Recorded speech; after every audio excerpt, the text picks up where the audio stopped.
In a revealing session for Fandango's Big Ticket, host Nikki Novak guided the principal cast of Hurry Up Tomorrow through a methodical examination of the project's origins, its interdependence, with a companion album and the creative alchemy that shaped both. At the heart of the discussion lay a single real-life incident that musician-actor Abel and director Trey transformed into a cinematic narrative, only thereafter composing the score that underpins every frame. Abel emphasized that the film's conceptual genesis preceded any notion of an album. This was never a record waiting for visuals, he explained.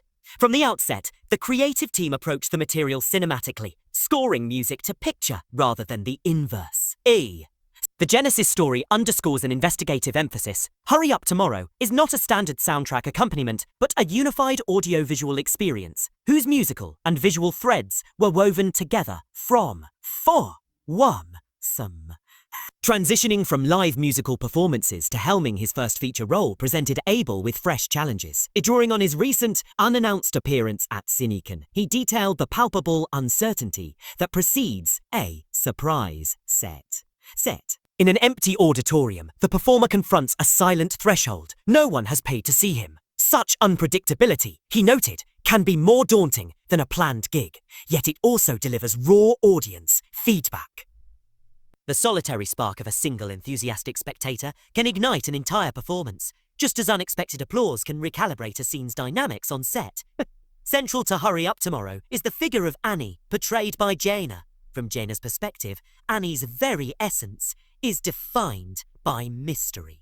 Although the script offered a sturdy framework, Jenna recounted how everyday alterations in location, mood, and unforeseen on-set energies prompted continuous recalibration of Annie's position within Abel's story.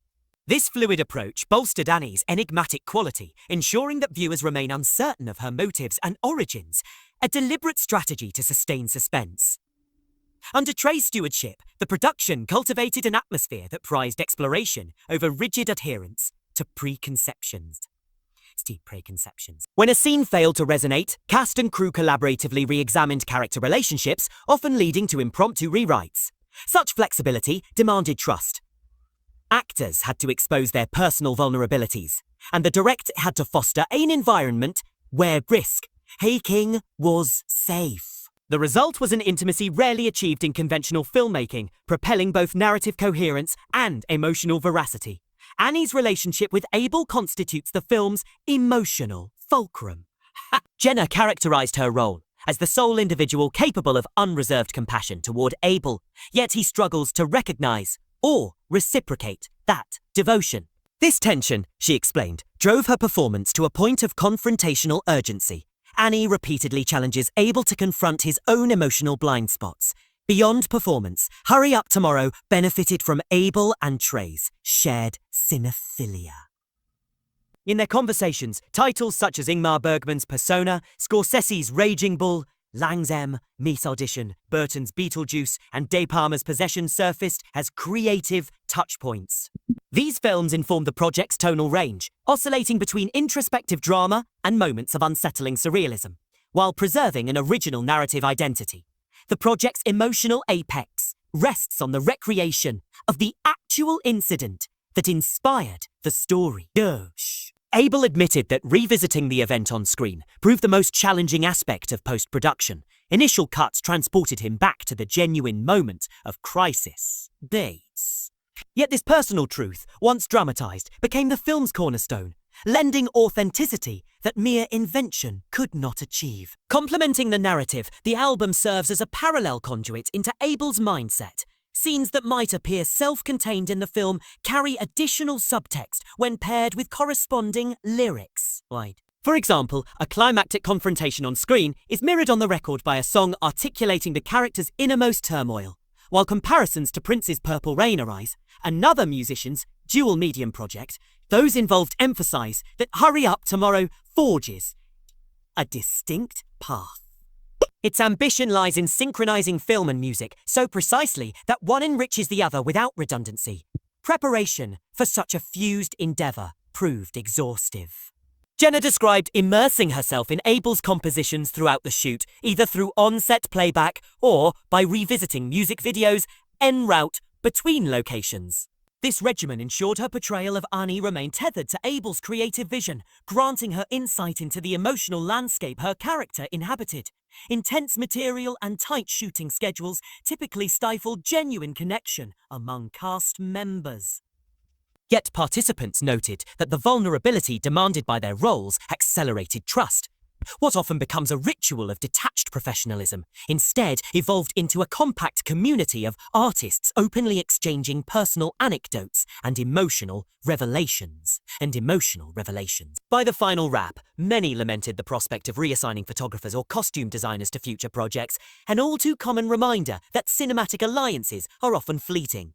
At the core of Hurry Up Tomorrow lies a deceptively simple query. What is reality? This motif reverberates through every performance beat and musical cue, culminating in end credits text that invites audiences to question their own perceptions. Through meticulous crafting of narrative, character, and score, Abel, Jenna, and Trey have constructed not merely a film or an album, but a cohesive investigation into the nature of experience itself. As the promotional cycle unfolds and viewers encounter Hurry Up Tomorrow on both screens and speakers, they can expect an experience that transcends conventional storytelling. By anchoring the project in personal truth, flexible collaboration, and interdisciplinary innovation, the creative team has delivered a work that not only recounts a singular event, but also challenges the audience to interrogate the boundaries between art and reality.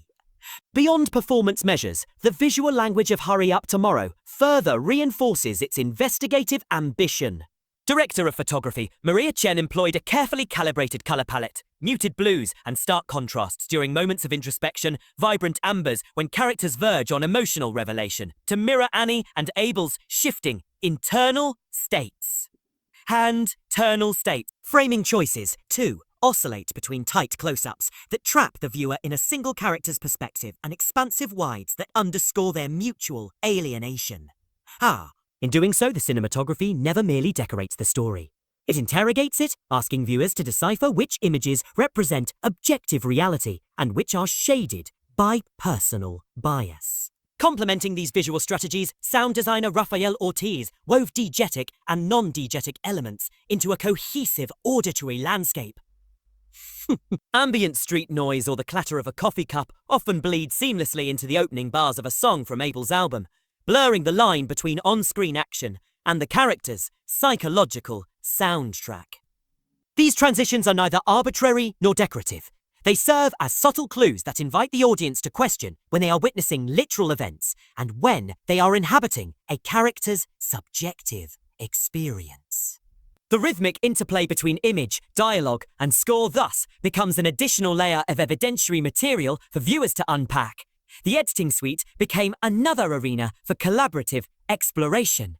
Editor Simone Khalil worked closely with Trey to experiment with non-linear sequences, flashbacks intercut against present-day confrontations, to echo the character's fractured memories. Test cuts revealed that a strictly chronological approach muted the story's emotional resonance, prompting a more dynamic structure that evocatively traces Abel's hesitations and Annie's persistent urgings. Rather than foist a single interpretation upon the audience, the final cut offers multiple entry points into the narrative, allowing each viewer to assemble their own case file on what really happened. Rigorous test screenings played a pivotal role in refining the film's investigative clarity. Early audiences signaled confusion over certain transitions, leading to targeted adjustments. Brief establishing shots were inserted to anchor shifts in time and place, and key lines of dialogue were re-recorded to sharpen exposition. This iterative process mirrored journalistic fact-checking, with the creative team treating test feedback as leads to be pursued, until the narrative achieved both cohesion and subtlety. Such meticulous attention to audience comprehension underscores the production's commitment to precision, without compromising the film's formal elegance. In parallel, the marketing strategy embraced the dual nature of the project. Rather than staggered releases, the team orchestrated a near-simultaneous rollout of the film and its companion album, capitalizing on transmedia storytelling to generate cross-platform engagement. Trailers highlighted moments where music and image intertwine, while promotional materials included curated playlists and behind-the-scenes interviews dissecting the film's thematic inquiries. Within an industry often siloed between music and cinema, this strategy positions Hurry Up Tomorrow as a model for integrated artistic ventures. As critics prepare to weigh in, industry observers note that Hurry Up Tomorrow occupies a unique niche at the intersection of investigative storytelling and experiential cinema. By anchoring its narrative in an authentic personal incident, then amplifying it through precise visual and sonic craftsmanship, the production team has constructed a rigorous inquiry into perception itself. Ultimately, the work stands not merely as entertainment, but as a methodological demonstration, an exemplar of how film and music can collaboratively interrogate the nature of memory, emotion, and reality.